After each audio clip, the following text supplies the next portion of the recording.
Hello children, Meenakshi Sinha is here from Keeping in Touch with Maths and Meenakshi Sinha. आपके लिए जो question लेके आई हूँ, एक एक नंबर के क्वेश्चन है, 5 क्वेश्चन है। 5 मिनट में 5 क्वेश्चन आप कैरी कर सकते हो, आराम से ले सकते हो।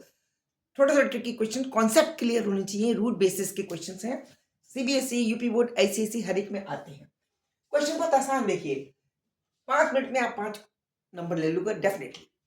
If sin a minus b is equal to 1 by 2, cos a plus b is equal to 1 by 2, find a and b. Question number 1, answer लिखती हूँ।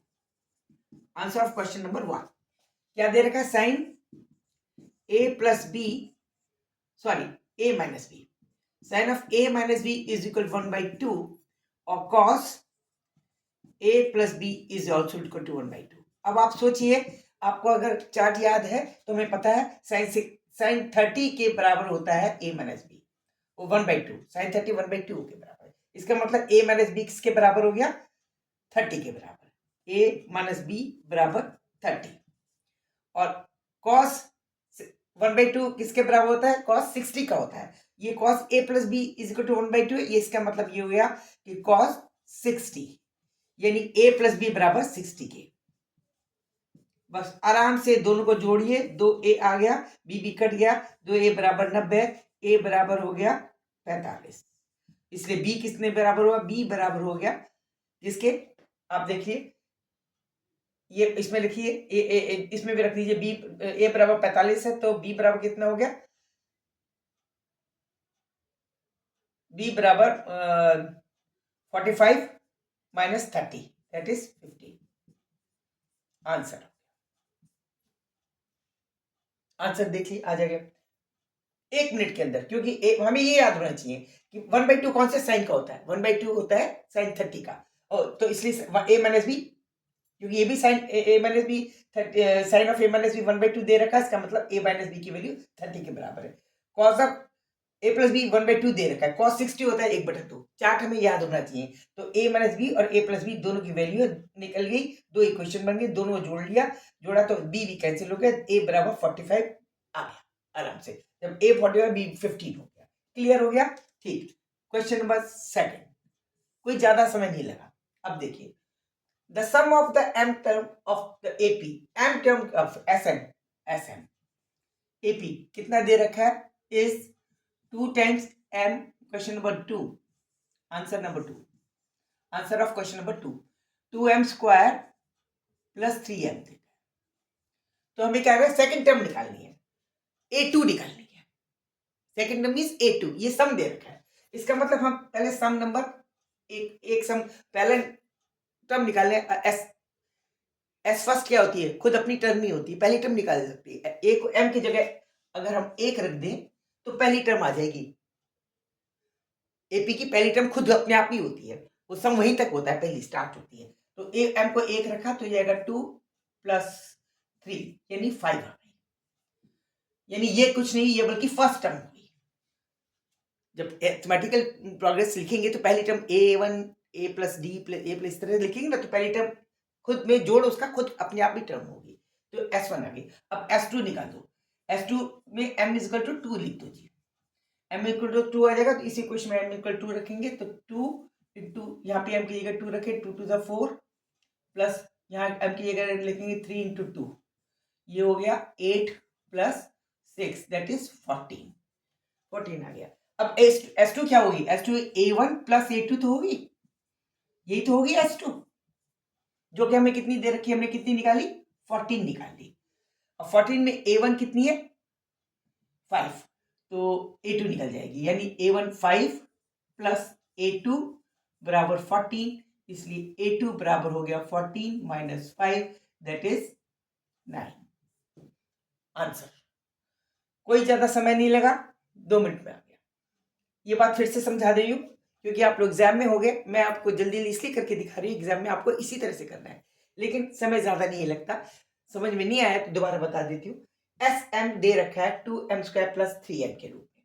जब S M is equal to 2m plus 3m में तो रखा है, ये summary up to the mth term दे रखी है, उसका एक फॉर्मूला दे रखा है। m को 1 रखेंगे पहली टर्म तक का एडिशन, m को 2 रखें दूसरी टर्म तक का एडिशन हो जाएगा, m को 3 रखेंगे तो तीसरी टर्म का एडिशन आएगा। ये पूछ रहा है कि सेकंड टर्म निकालनी है, तो सेकंड टर्म के एडिशन, सेकंड टर्म तक के एडिशन में से फर्स्ट टर्म का एडिशन घटा दें तो हमारा सेकंड टर्म आ जाएगी। तो हमने पहले फर्स्ट टर्म निकाल लिया, फर्स्ट टर्म तक का एडिशन वो खुद ही टर्म हो गई खुद। यदि m की जगह 1 रखा तो s1 बराबर का 2 प्लस 3 यानी 5 आ गया।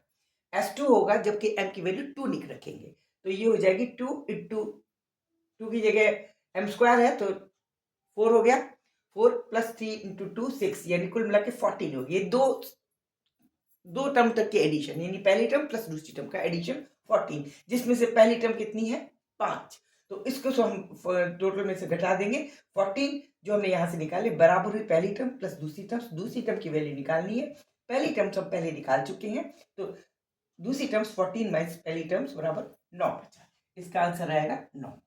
A2 की सेकंड टर्म हो गया आपकी A2 is equal to 9 answer. अच्छा, अब आपका third question, question number third. 5 question है, 5 क्वेश्चन। थर्ड क्वेश्चन क्या है? Eliminate whether 7/30 is terminating decimal or not. Examine whether 7/30 is terminating decimal or not. अब आपको terminating decimal होता क्या है?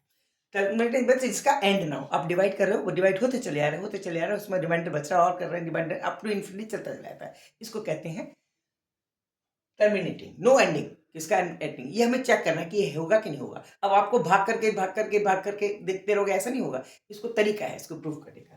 तरीका क्या है? इसको करिए। 7/30 को क्या लिख सकते हैं? इसको लिख सकते हैं 7/30 को लिख सकते हैं 7/30। 30 is equal to 5 into 2 into 3 हो गया नहीं? देखिए 5 2 10 इंटू 3, ये 5 2 3 ये तीनों के तीनों एक कैसे नंबर है? Prime number. ये सेल्फ डिविजिबल है, या तो 1 से डिविजिबल होते हैं या सेल्फ में। तो ऐसे प्राइम नंबर जब डिविजिबल, हमेशा उनका कोई भी इनका मल्टीपल नहीं हो सकता, ये कोई भी ये फुल्ली डिवाइड से नहीं होगा। इसका मतलब इससे प्रूव होता है बिकॉज ऑल, इसमें आप क्या आंसर लिखोगे?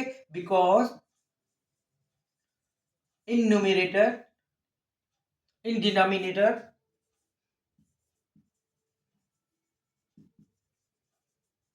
all 3 digits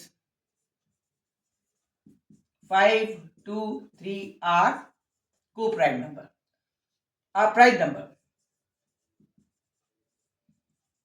So this is the terminating decimal point. It means it is terminating decimal point. It is terminating.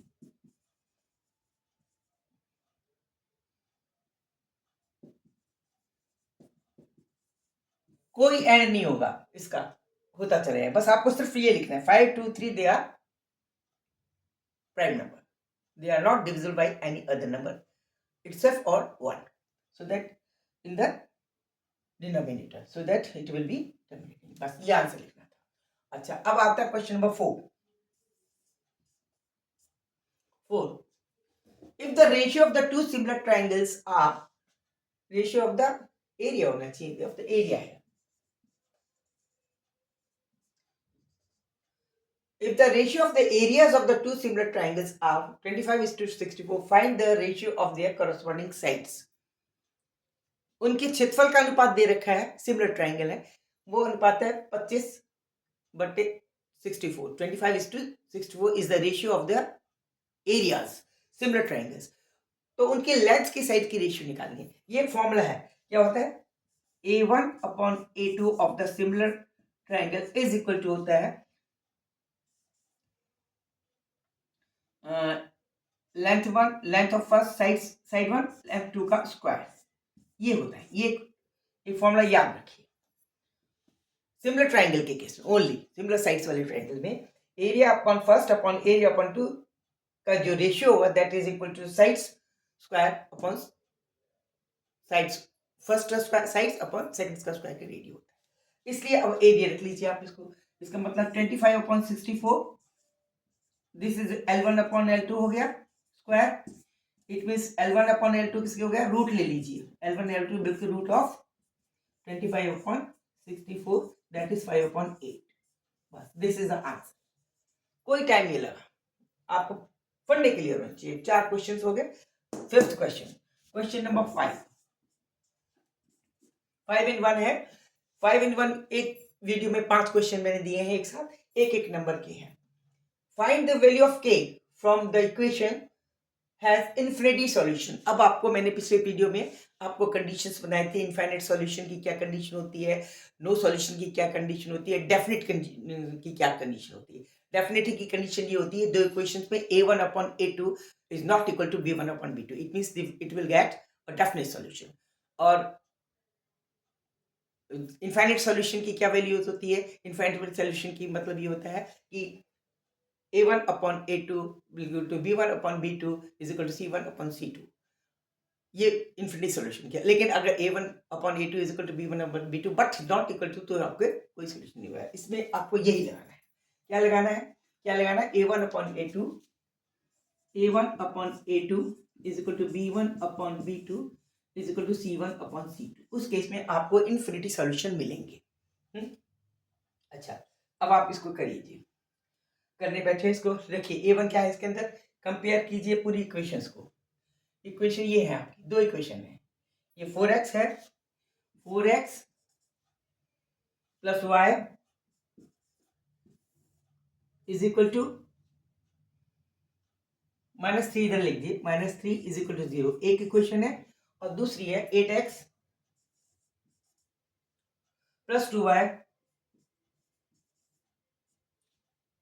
-5k is equal to 0। अब इसमें a1 4 हो गया, a2 8 हो गया, b1 1 हो गया, b2 2 हो गया, c1 -3, c2 -k। इसको रख लीजिए तो k की वैल्यू आएगी, तो 4/8 this will be equal to b1, 1/2 is equal to 3/5। बस अब आप किसी भी तरीके से निकाल लीजिए। देखिए इसको कर रहे हैं, ये 1/2 आएगा, ये भी 1/2 होगा, 1/2 इज इक्वल टू 1/2। यहां से आप k निकाल लीजिए, यहाँ पे 3/5k, तो 5k is equal to, it means 5k is equal to 6, it means k is equal to 6/5। बस हो गया आंसर। a1/a2 1/2 आएगा, ये 1/2, और b1/b2 भी 1/2 आएगा। तो 1/2 इज इक्वल टू 1/2, ये तो सही है, it should be equal to c1/c2, c1 is equal to 3, c2 is equal to 5k, तो 3/5k is equal to 1/2, it means 5k is equal to 6, k is equal to 6/5। This is the answer. बस simple questions थे। इसमें मैंने आपको जल्दी जल्दी इसलिए बताया है, वैसे तो मैं स्टेप बाय स्टेप धीरे धीरे कर सकती थी। मैं आपको ये कहना चाह रही थी, आपको अगर मेमोरी में सब कुछ याद है, आप with no time you can do. अगर मैं बहुत देर देर करूंगी तो आप कहोगे मैडम आपने तो इतनी देर लगा दी करने के लिए, तो हमें भी बहुत टाइम लगेगा। लेकिन मैं जल्दी जल्दी कर रही हूँ, लेकिन आपको बीच में दोबारा दोबारा रिवाइज इसलिए करा रही हूँ कि आपको जल्दी करना है, एग्जाम आपको देना है, मुझे नहीं। मैं तो कर लूंगी, फटाफट करके चले जाऊंगी, लेकिन आपको समझ में भी आना चाहिए जो मैं कह रही हूँ। उसको समझाने के लिए मैंने ऐसा किया है, स्टेप बाय स्टेप पता है। 5 क्वेश्चन है, अगर आप फिर से करें अपने आप, इस क्वेश्चन को उतार लीजिए, एक जगह लिख के रखिए, उसके बाद दोबारा अपने आप बिना देखे विद इन टाइम घड़ी रखिए सामने, और टिक टिक करके टाइम नोट करिए कितने सेकंड में आप एक क्वेश्चन करते हैं, और कितने मिनट में टोटल 5 क्वेश्चन कर लेते हैं। जितनी आप जल्दी करोगे और करेक्ट करेंगे, जल्दी में गलती नहीं करना है, ये ध्यान रखिए। ओके, लगता है समझती हूँ कि मुझे मेरी बात आपको समझ में आ गई होगी। आपने मेरे वीडियो लाइक करना है, सब्सक्राइब करना है, अगर आपको पसंद आया है सब्सक्राइब भी कीजिए, लाइक भी कीजिए, शेयर कीजिए, कमेंट कीजिए। Okay, good night, see you, good luck for your examination. Okay, bye.